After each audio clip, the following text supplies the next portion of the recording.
income লাগে, অর্থাৎ মাসে 30,000 টাকা লাগে,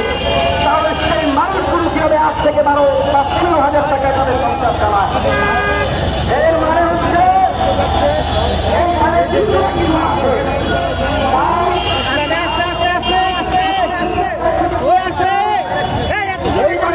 আপনার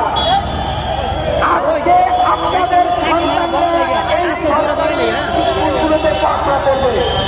এই সরকারি প্রাইমারি স্কুলগুলো কিভাবে পড়লে আপনার সন্তানরা সুশিক্ষিত হবে, আপনিও যেন স্বপ্ন দেখতে পারেন আপনার সন্তান একদিন সুশিক্ষায় শিক্ষিত হয়ে এই দেশের প্রধানমন্ত্রী শপথ করতে আমাদের গাড়ির সামনে আরো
जिंदाबाद जिंदाबाद जिंदाबाद जिंदाबाद इस्लामी आंदोलन बांग्लादेश নাই দিতে চাই বীর সাহেব চরমনাই চক্করটা পাইতে ভাই বীর সাহেব চরমনাই সারা বাংলা শুনতে পাই বীর সাহেব Charmonai action action direct action